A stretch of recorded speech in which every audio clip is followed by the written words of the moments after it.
Good morning students. मैंने last lecture में आपको एक्सरसाइज 7.3 का फर्स्ट एग्जाम्पल कराया था। आज हम उसका नेक्स्ट एग्जाम्पल करेंगे। एग्जाम्पल नंबर 2 और एग्जाम्पल नंबर 3 आप लोगों ने ट्राई करना था। मैं आपको एग्जाम्पल नंबर 4 करवा रही हूँ। ठीक है, चलिए देखिए। Solve the differential equation. हमें एक डिफरेंशियल इक्वेशन गिवन है, हमें इसको सॉल्व करना है। ठीक है, कैसे करेंगे? देखो, मुझे इक्वेशन गिवन है ना, मैंने अपनी इक्वेशन ले ली।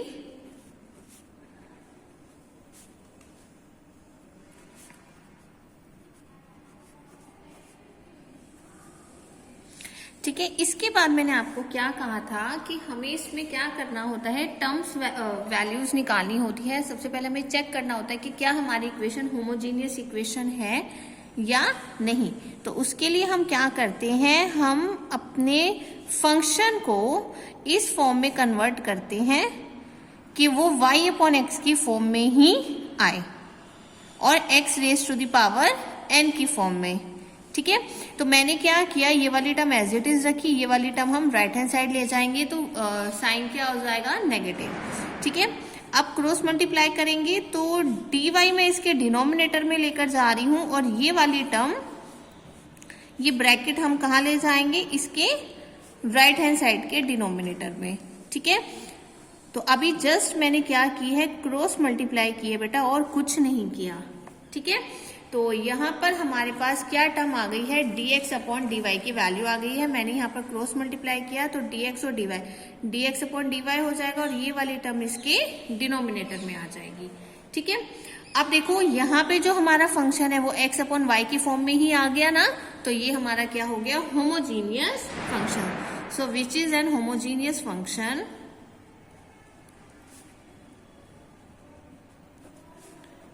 So this is a homogeneous equation in x and y.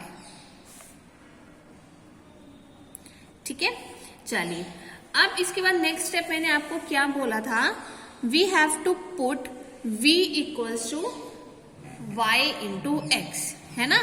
तो मैं यहाँ पर क्या कर रही हूँ, देखो हमारे पास जो फंक्शन गिवन है ना, इसमें x अपॉन वाई दिया हुआ है, तो मैं x अपॉन वाई को v लेट कर रही हूँ। देखो हमें तो अपने फंक्शन को इजीएस्ट बनाना है ना, तो ये तो मैं ही चेक करूंगी कि मैं कौन से फंक्शन को क्या लेट करूं। तो अगर मैं यहाँ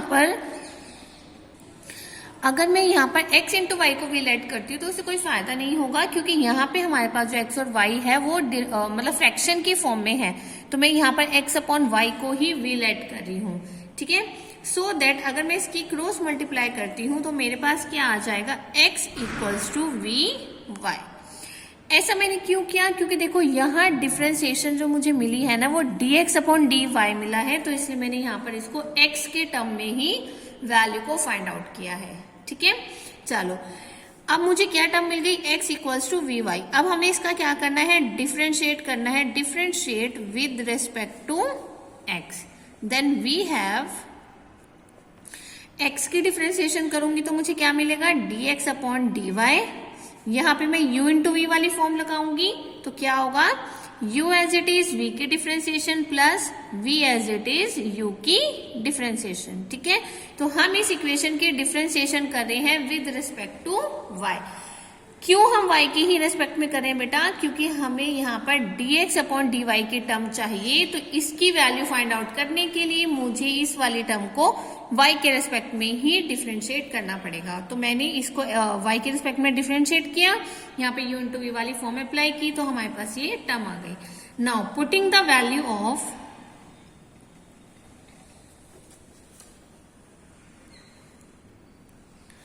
now putting the value of dx upon dy and x equals to vy in equation number 1। हमें इक्वेशन नंबर 1 में dx अपॉन dy और x की जो ये वैल्यू है vy फर्स्ट इक्वेशन में पुट करना है। And which is your first equation, this one is your first equation. अब आपको इस इक्वेशन में इन वैल्यूज को बेटा पुट करना है। चलो वन बाय वन हम पुट करते हैं। तो यहाँ पर क्या था हमारे पास, dx अपॉन dy और dx अपॉन dy की जो वैल्यू आई है मैंने यहाँ पर उसको पुट किया। ठीक है, कर हम वैसे ही रहे हैं जैसे लास्ट लेक्चर में मैंने आपको क्वेश्चन बताया था, सॉल्व हम वैसे ही कर रहे हैं, कुछ भी मैं न्यू नहीं कर रही हूँ। ठीक है, तो हमने जो सिंपल क्या किया, फर्स्ट इक्वेशन में यहाँ पर dx अपॉन dy की वैल्यू पुट की और यहाँ पे x अपॉन y के प्लेस पर क्या पुट किया, v पुट किया। ठीक है, तो ये पुट करने के बाद आपको ये वाली इक्वेशन मिल जाएगी। ठीक है, अब इसके बाद मैं क्या कर रही हूँ, देखो यहाँ पे v प्लस का है ना, इसको मैं राइट हैंड साइड लेकर जाना चाहती हूँ, तो मैंने यहाँ पर क्या किया, v प्लस का है तो इधर जाकर वो क्या हो जाएगा, माइनस में, माइनस v। अब हम क्या करेंगे, मैं इसका एलसीएम ले सकती हूँ, हम इसका एलसीएम लेंगे 1 plus e raise to the power p। तो हमारे पास ये जो टर्म आ गई बेटा, हम इसका क्या करें, हम एलसीएम ले रहे हैं, तो हमारे पास क्या लेफ्ट रह जाएगा, माइनस,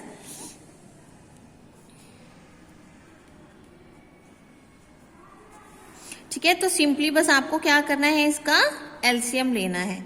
ठीक है, अब इसका एलसीएम लेने के बाद हमारे पास क्या वैल्यू लेफ्ट रह जाएगी,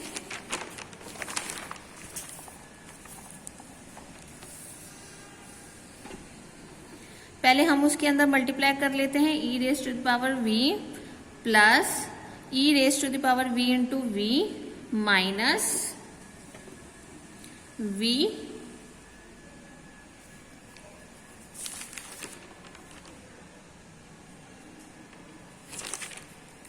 minus e raise to the power v into v। ठीक है, मैंने सिंपल ब्रैकेट की मल्टीप्लाई की है बेटा, और कुछ नहीं किया है। अब देखो ये दोनों टर्म क्या हो जाएंगी, कैंसिल, तो हमारे पास क्या टर्म लेफ्ट रह जाएगी, e raise to the power v minus v upon 1 plus e raise to the power v। ठीक है, चलो अब यहाँ पे हमारे पास क्या था, y dv अपॉन dy। अब हमने क्या करना है, सेपरेट करने हैं वेरिएबल्स को, एक साइड हम सारे v वाले टर्म्स लेंगे, एक साइड हम सारे y वाले टर्म लेंगे। तो देखो यहाँ पर dy है ना, तो dy के साथ में ये वाली टर्म ले रही हूँ, तो जब हम यहाँ पर क्रॉस मल्टीप्लाई करेंगे तो मेरे पास क्या टर्म लेफ्ट रह जाएगी, ये वाली, और यहाँ पर हम dy ले रहे हैं, तो हमारे पास लेफ्ट हैंड साइड v वाली टर्म और राइट हैंड साइड y वाली टर्म हो जाएगी। आफ्टर सेपरेटिंग द वेरिएबल्स हमारे पास लास्ट स्टेप क्या होता है कि हमें क्या करना होगा, इंटीग्रेट करना होगा। So integrating then we get, देखो मुझे अब इंटीग्रेशन करनी है 1 plus e raise to the power v upon minus e v minus v equals to integration of 1 upon y dy। ठीक है, चलो अब हम इसकी इंटीग्रेशन करते हैं। इसकी इंटीग्रेशन बहुत सिंपल है बेटा, यहाँ पर मैं एक डायरेक्ट आइडेंटिटी यूज कर रही हूँ। वो आइडेंटिटी हमारी क्या होती है कि अगर मेरे पास डिनोमिनेटर में कोई भी फंक्शन होता है और उसी फंक्शन का डेरिवेटिव हमारे पास न्यूमरेटर में होता है, तो उसकी इंटीग्रेशन हमारी क्या होती है, log fx।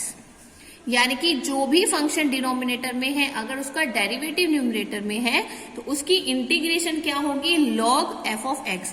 अब ध्यान से देखो बेटा, यहाँ पे जो मेरे पास ये डिनोमिनेटर में फंक्शन है इसी की ही डिफरेंशिएशन हमारी न्यूमरेटर में लिखी है। देखो v की डिफरेंशिएशन क्या हो जाएगी 1, और e raise to the power v की डिफरेंशिएशन क्या होती है, e raise to the power v ही होती है, और मैं यहाँ से माइनस क्या ले लूंगी, कॉमन ले लूंगी। ठीक है ना, तो हमारे पास ये क्या हो गया, ये टर्म इंटीग्रेशन की ये वाली आइडेंटिटी हम यहाँ पर अप्लाई कर सकते हैं। तो इसका डायरेक्ट जो इंटीग्रेशन होगा वो क्या होगा, log f ऑफ x। तो मैं यहाँ पर ये ले रही हूँ और माइनस मैंने यहाँ पर कॉमन ले लिया है। ठीक है, 1 अपॉन y की इंटीग्रेशन क्या होती है, log y plus log c। log c मैंने कांस्टेंट वैल्यू ले ली है, तो यहाँ पर हमारे पास क्या होगा, 1 अपॉन y की इंटीग्रेशन log y और साथ में कोई भी कांस्टेंट वैल्यू। फिर हम यहाँ पर log की आइडेंटिटी लगाएंगे, log m plus log n क्या होता है हमारे पास, log c अपॉन y। ठीक है, एक सेकेंड मैंने उल्टा लिख दिया है यहाँ पर। हम एक काम करते हैं बेटा, यहाँ पर ये जो माइनस का साइन है ना, इसको मैं पॉजिटिव बना रही हूँ और इसको नेगेटिव बना रही हूँ। ठीक है ना, क्योंकि अगर हम ये वाली टर्म को पॉजिटिव ही रखेंगे तो हमारे पास ना इधर कैंसिल आउट करने में इजी होगा। तो मैं यहाँ पर पूरी इक्वेशन को माइनस से मल्टीप्लाई कर रही हूँ, तो जो नेगेटिव वैल्यू थी वो पॉजिटिव हो जाएगी और ये पॉजिटिव नेगेटिव हो जाएगी। और ये तो देखो कांस्टेंट वैल्यू है, ये कांस्टेंट वैल्यू मैंने खुद से लेट की है, तो इसका साइन हम चेंज करें या ना करें उससे कोई फर्क नहीं पड़ता। तो log m minus log n का फॉर्मूला होता है log m अपॉन n। ठीक है, तो यहाँ पर अब मैंने ये वाली log की आइडेंटिटी अप्लाई की है। ठीक है, चलो अब log से log कैंसिल हो जाएगा, तो हमारे पास ये वाली टर्म लेफ्ट रही है, ठीक है।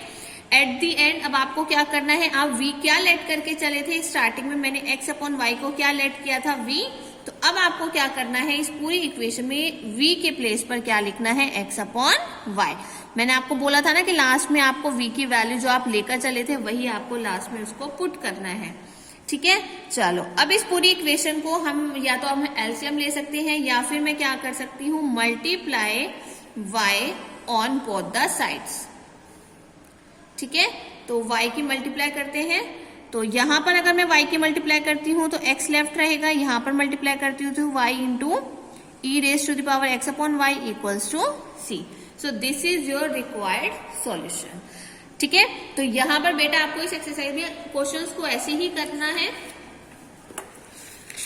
ठीक है। चलो अब देखो ये आपका नेक्स्ट एग्जाम्पल है, एग्जाम्पल नंबर 5। सिंपल है, आपको इक्वेशन गिवन है, आपको सॉल्व करना है, वैसे ही करना है। आपको सबसे पहले होमोजीनियस चेक करना है और उसके बाद आपको सेपरेट करने हैं और लास्ट में इंटीग्रेट करना है, ठीक है।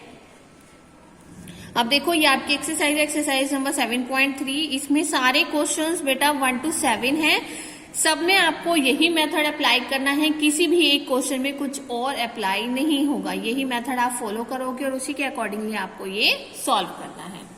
क्लियर है? चलिए अब मैं आपको नेक्स्ट एक्सरसाइज स्टार्ट करा रही हूं आज, एक्सरसाइज 7.4।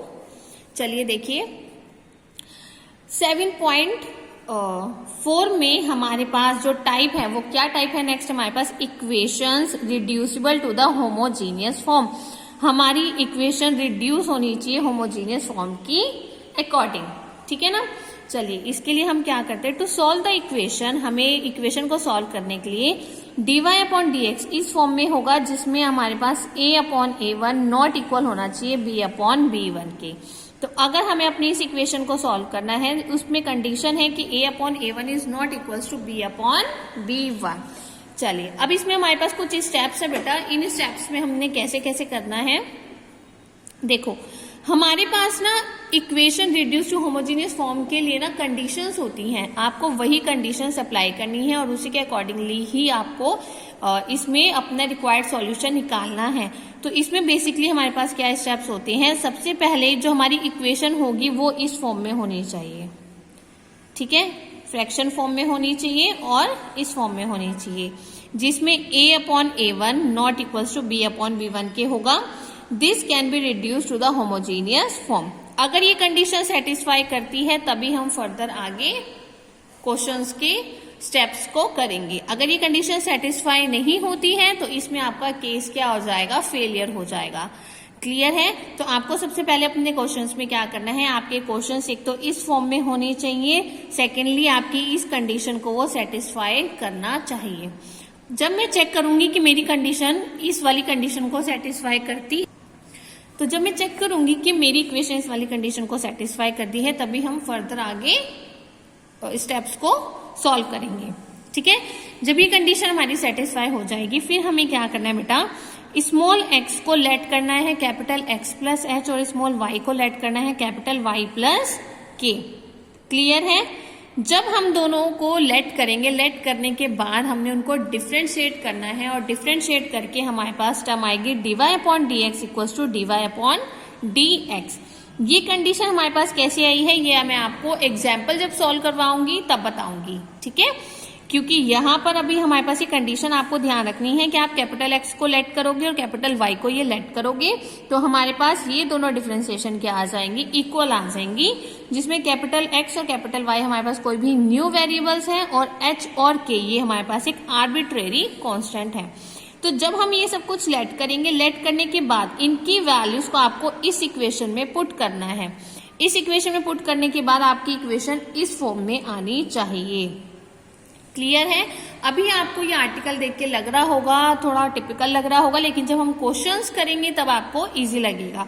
अभी आप आर्टिकल में से सिर्फ ये ध्यान रखो कि आपको कौन कौन से स्टेप फॉलो करने हैं जब आपके पास इक्वेशन रिड्यूस करने के लिए आएगी होमोजीनियस फॉर्म के लिए। ठीक है।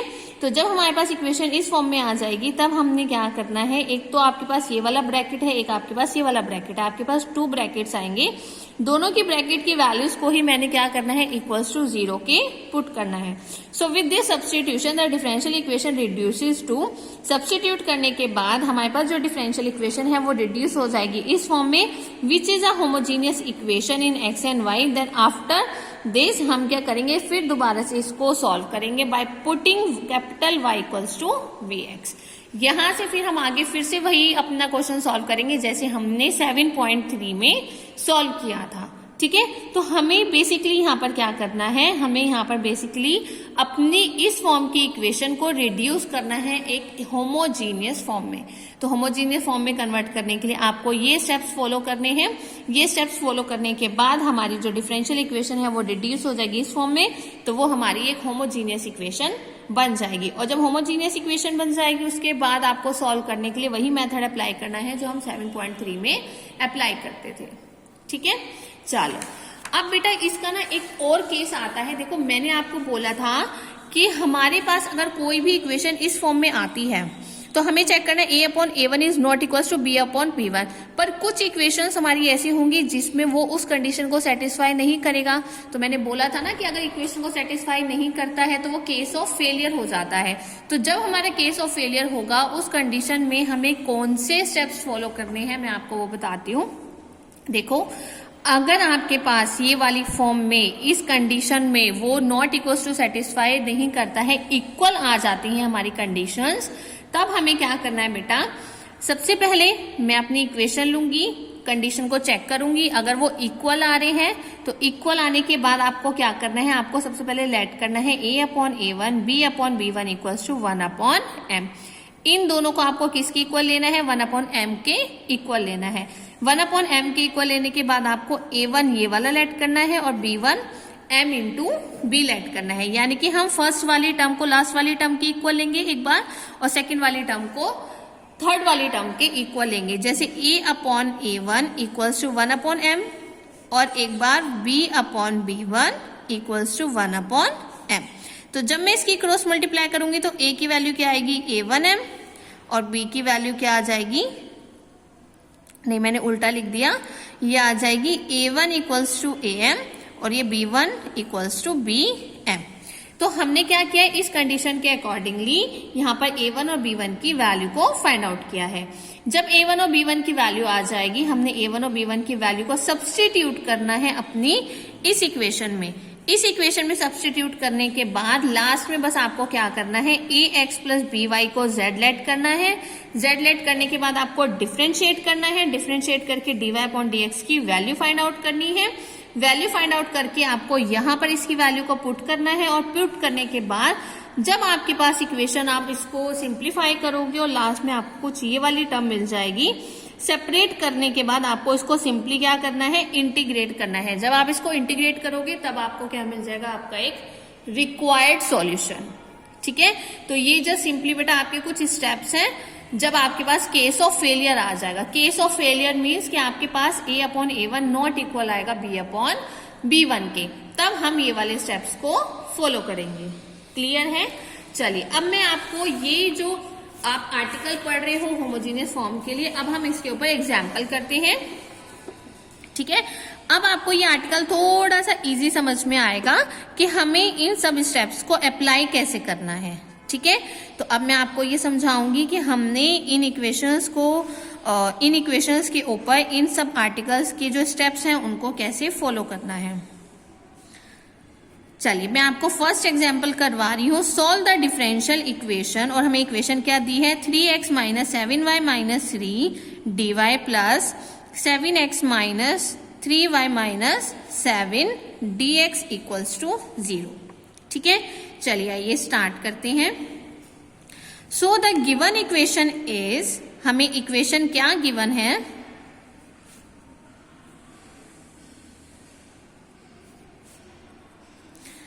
Three x minus 7y minus 3 dy plus 7x minus 3y minus 7 dx equals to 0, ठीक है। चलो अब हमें इसको सॉल्व करना है। कैसे सॉल्व करेंगे, सिंपल है, मैं क्या करूंगी अपनी इन वाली टर्म्स को राइट हैंड साइड ले जाऊंगी, तो इधर पॉजिटिव में है तो इधर जाकर क्या हो जाएगी नेगेटिव में, ठीक है। तो ये क्या होगा -7x minus 3y minus 7dx, ठीक है।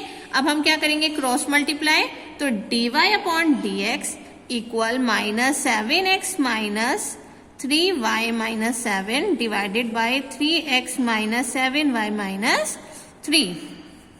देखो सबसे पहले स्टेप मैंने क्या किया, इक्वेशन को सॉल्व किया और dy अपॉन dx की वैल्यू यहाँ पर फाइंड आउट की। लेकिन क्या मैं यहाँ पर न्यूमरेटर वाली टर्म को चेंज कर सकती हूँ, क्योंकि देखो यहाँ पे माइनस का साइन है ना, ठीक है। तो हम माइनस के साइन से पूरी इक्वेशन को क्या कर देते हैं मल्टीप्लाई। तो कैसे करेंगे, देखो -7x माइनस माइनस प्लस, तो मैं इसको पहले लिख सकती हूँ minus minus plus 7 upon 3x minus 7y minus 3, ठीक है। देखो बेटा मैंने कुछ नहीं किया, मैंने जो बाहर माइनस का साइन था ना, माइनस के साइन को ब्रैकेट के अंदर मल्टीप्लाई किया है।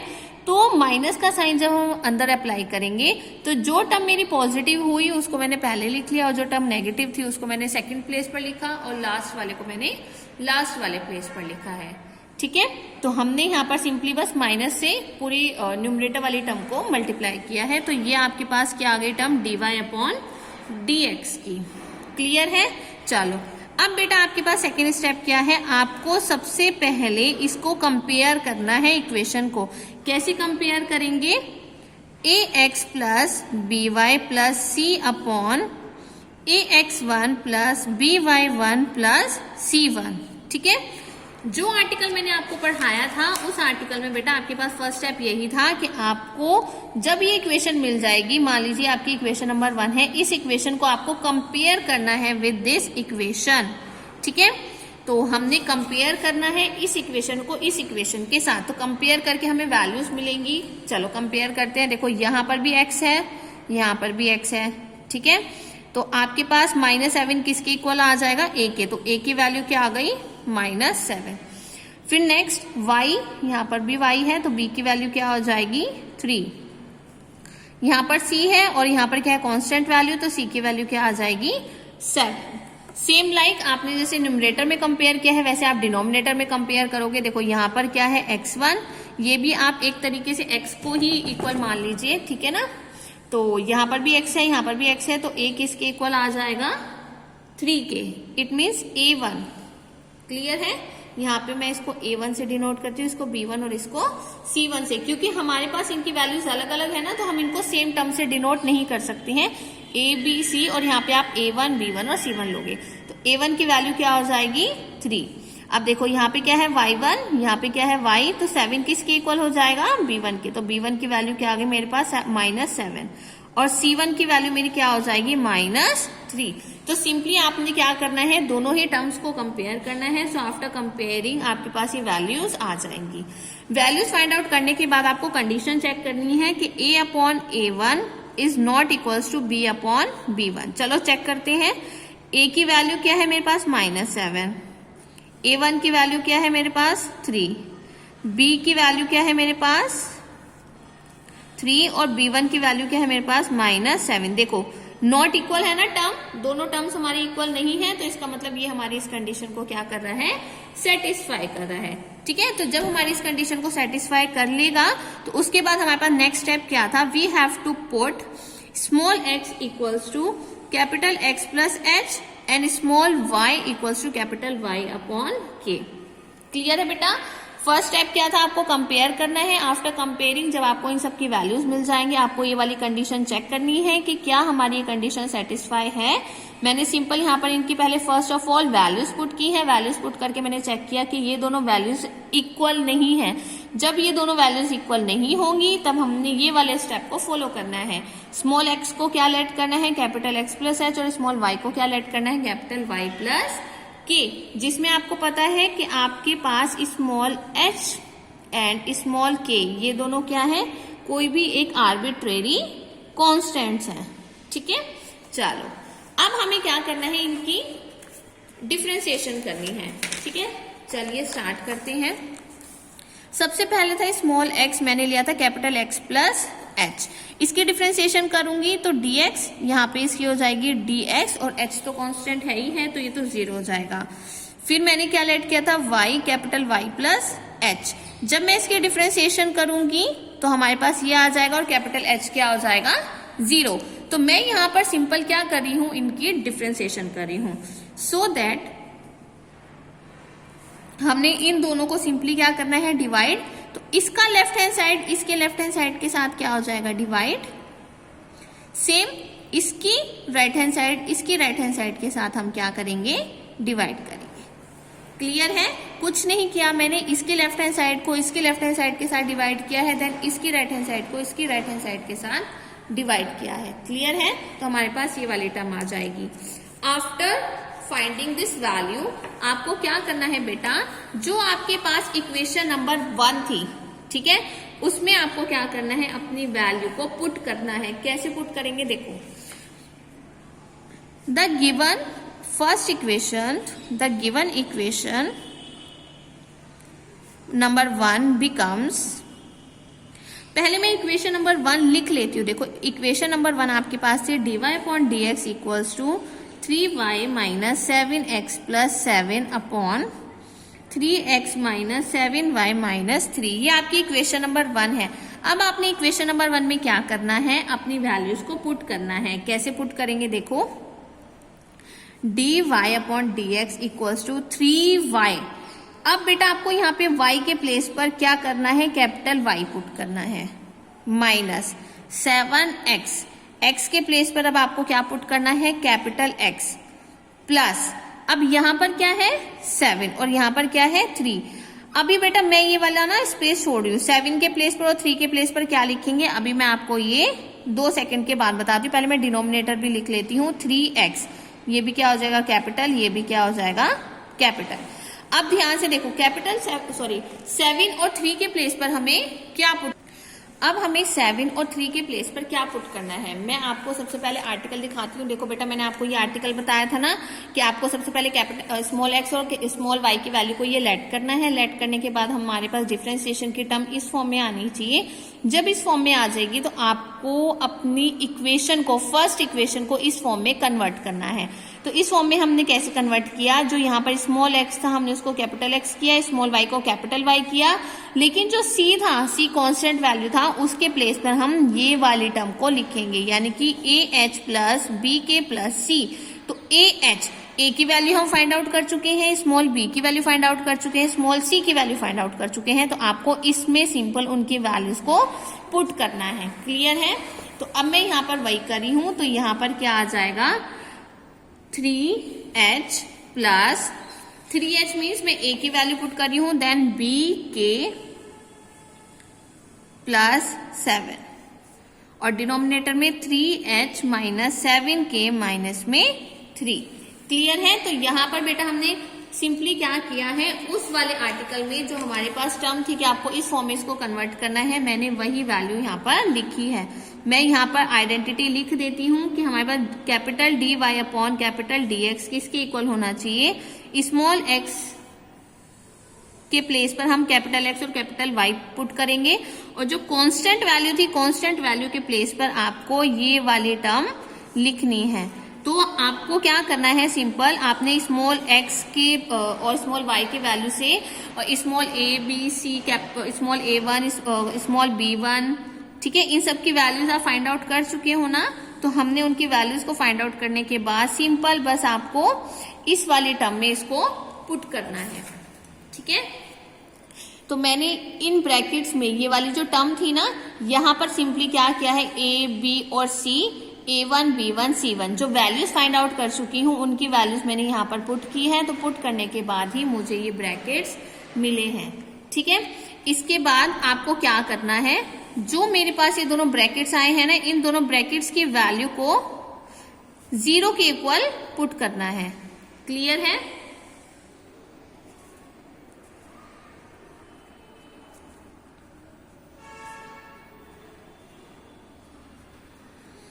चलिए, ये आपके पास 2 इक्वेशंस आ गई हैं। दोनों इक्वेशंस को मैंने इक्वल्स टू 0 के पुट किया है। अब बस आपको इन दोनों इक्वेशंस को सॉल्व करना है। सॉल्व करके आपको स्मॉल h और स्मॉल k की वैल्यू को फाइंड आउट करना है। अब आप इन इक्वेशंस को चाहे सब्स्टिट्यूशन मेथड से सॉल्व कीजिए चाहे एलिमिनेशन मेथड से सॉल्व कीजिए, ये हम पर डिपेंड करता है कि हम इनको किसके अकॉर्डिंगली सॉल्व कर सकते हैं। तो मैं ये सब्स्टिट्यूशन मेथड से सॉल्व करती हूँ। तो हम कैसे करेंगे, मैंने इसको इक्वेशन नंबर 2 और इसको इक्वेशन नंबर 3 लेट किया है। तो मैं कैसे सॉल्व कर रही हूँ, बाय यूजिंग सब्स्टिट्यूशन मेथड। मैंने क्या किया, इक्वेशन नंबर 3 ले लिया है, 3h minus 7k minus 3 equals to 0। यहां से ना मैं क्या कर रही हूं, मैंने h की वैल्यू फाइंड आउट करनी है। 3h एज इट इज, बाकी सारे टर्म को मैं कहां ले जाऊंगी, राइट हैंड साइड। उसके बाद यहां पर 3 है ना, 3 से क्या करेंगे, अपनी इक्वेशन को डिवाइड। क्लियर है? तो हमारे पास यहां पर क्या आ गई, h की वैल्यू आ गई। h की वैल्यू मेरे पास क्या आई है, 7k/3 प्लस 1। अब इस वैल्यू को पुट कर रही हूं इक्वेशन नंबर 2 में। Putting the value of h in equation number 2। Equation number 2 में आपको क्या करना है, h के प्लेस पर ये वैल्यू पुट करनी है। तो क्या हो जाएगा, 3k प्लस 7 इंटू h के प्लेस पर हम क्या लिखेंगे, 7k/3 plus 1 plus 7 equals to 0। बस अब हमें सॉल्व करना है। कैसे सॉल्व करेंगे, 7 की मल्टीप्लाई करते हैं, 7 into 7 49k/3 plus 7 equals to 0। चलो अब इसको सॉल्व करते हैं। तो हमारे पास क्या हो जाएगा, 3k plus 49k/3 plus 14 equals to 0। ठीक है, चलो अब इसका एलसीएम लेंगे। एलसीएम क्या आ जाएगा, 3। तो यहां पर क्या होगा, 9k plus 49k plus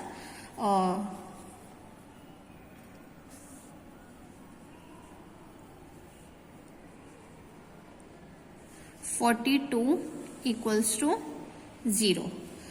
cross multiply करेंगे तो 3 इसके साथ क्या हो जाएगा, 0। तो 9k plus 49k plus 42 equals to 0। 49 plus 9 ये हमारे पास कितना होगा, 58k plus 42 equals to 0। Then 58k equals to minus 42, then k equals to minus 42/58।